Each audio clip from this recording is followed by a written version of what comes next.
Namaskar and welcome back to the video. Welcome back to the channel. We are back to read this book called Biochemical Aspects of Neurological Disorders, and it was first published in 1959, and it contains lectures given in 1957 and 1958 at the Institute of Neurology, National Hospital, Queen Square. So, yesterday we began with the chapter called The Clinical Aspects of Disorders of Calcium and Phosphorus Metabolism. The lectures written in this chapter were given by Mr. Peter K. Robinson, and we are continuing with the topic called Changes in Plasma Concentration of Calcium with the subtopic called Hypocalcemia.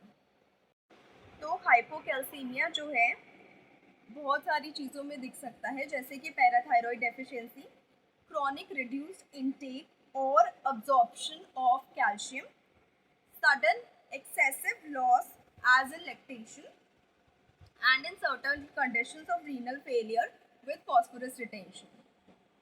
अभी cause कोई भी हो, लेकिन clinical manifestations almost similar होती हैं और tetani जैसी होती हैं, और उनके फीचर्स जो हैं वो हम आगे जानते हैं।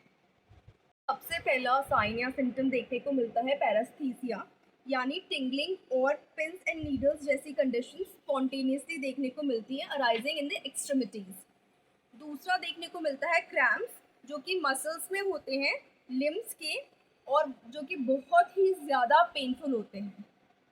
तीसरी चीज़ जो देखने को मिल सकती है वो है कार्पोपीडल स्पैज़म, यानी जो मसल्स हैं हैंड्स और फीट में वो ट्विस्ट होने लग जाएंगी अपने आप, और ये स्पॉन्टेनियसली हो सकता है, यानी अचानक हो सकता है, या फिर लेटेंट टेटनी में वो प्रेसिपिटेट होते रहता है, यानी दिखेगी नहीं, अरेस्ट हो जाएंगे, और लेकिन वो जो लिम्ब की तरफ होने वाली सर्कुलेशन है उनको भी अरेस्ट कर लेगी। हाथ और पैरों में जो जाने वाला खून का बहाव है उसमें रुकावट डालेंगे।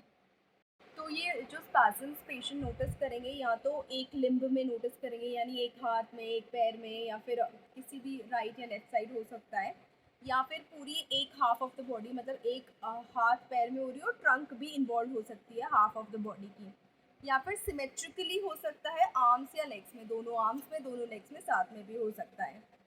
कॉमन स्पैज़म जो होते हैं वो हैंड्स में होते हैं, और मतलब इतने तगड़े होते हैं कि पेशेंट जो है चीज़ें ड्रॉप करने लगता है, और साथ में डिफ़िकल्टी हो जाती है फाइन मूवमेंट्स परफॉर्म करने। फाइन मूवमेंट्स कैसे हो गए, टेलरिंग में जो सुइंग होती है स्पेसिफिकली, या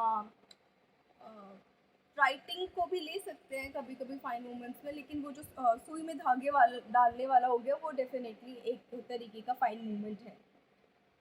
उसके बाद जो रेयरली होता है इस स्पैज़म की वजह से वो है कि आपने जो मुट्ठी बांधी है, ग्रिप ली है, उसको खोलने में दिक्कत होती है, difficulty in releasing the grip. Spasm जो है लेग्स में हो सकता है, और उसकी वजह से क्या होगा, transient dragging of foot patient को करना पड़ेगा, यानी खिसका खिसका के अपना पैर ले जाना पड़ेगा, और जिसकी वजह से पेशेंट गिर भी सकता है, और उसको उठने में भी, गिर के उठने में भी दिक्कत हो सकती है। चौथी चीज़ जो आप पेशेंट में देख सकते हैं वो है लारेंजियल स्ट्राइडर। ये ज़्यादातर बच्चों में पाया जाता है। इसका बेसिकली मतलब है कि गले में ऐसी मसल्स वीक हो जाती हैं, या ऐसी प्रॉब्लम होती है कि आवाज़ सुनाई दे सकती है, स्पेशली ब्रीदिंग के वक्त, और इसकी वजह से बच्चों का डिफ़िकल्ट हो जाता है सांस लेना, और साथ साथ में बहुत सारे फेटल इश्यूज भी रिपोर्ट किए जाते हैं। साथ में इसके देखा जाता है वो है कि कन्वर्जन भी हो सकता है सेरिब्रल एनॉक्सिया के एक एपिसोड के बाद। पांचवी चीज़ जो देखी जा सकती है हाइपोकैल्सीमिया के पेशेंट्स में वो है एपिलेप्सी, और ज़्यादातर कार्पोपीडल स्पैज़म्स की एब्सेंस में ये देखी जाती है, और इसमें काफ़ी फॉर्म्स ले सकती है। और दो मेजर साइंस देखने को मिल सकते हैं हाइपोकैल्सीमिया के पेशेंट में। पहला है कोस्टेक साइन, जिसमें हाइपर इरिटेबिलिटी होती है फेशियल नर्व की, यानी फेशियल नर्व पे टैप करने पर जो है मसल्स, फेशियल मसल्स ट्विस्ट होने लगेंगी। ये लेटेंट टेटनी में हो सकता है कि एब्सेंट हो, लेकिन 4% ऑफ नॉर्मल सब्जेक्ट्स में भी ये प्रेजेंट हो सकता है और इंडिकेशन दे सकता है कि इसमें टेटनी की या लेटेंट टेटनी की प्रेजेंस है। दूसरा जो साइन है या फिनोमिनन कह लीजिए, वो है ट्रूजोस फिनोमिनन। तो अगर स्फिग्नोमैनोमीटर के कफ से अप्लाई किया जाए अपर आर्म में, लेफ्ट अपर आर्म में 200 mm का प्रेशर 3 मिनट्स तक, तो कार्पल स्पैज्म प्रोड्यूस होंगे। लेकिन इसकी भी सेम ही प्रॉब्लम है, कोस्टेक साइन की तरह की नॉर्मल सब्जेक्ट्स में भी प्रेजेंट हो सकता है और हाइपोकैल्सीमिया के पेशेंट्स में कम्प्लीटली एब्सेंट हो सकता है। उसके बाद है अर्ट्स फिनोमिनन, यानी जब हाइपोकैल्सीमिया होता है तो hyper excitability of the motor nerves हो जाती है टू गैल्वेनिक करंट। इलेक्ट्रोकार्डियोग्राफ में ये an increase in QT interval की तरह मिलता है।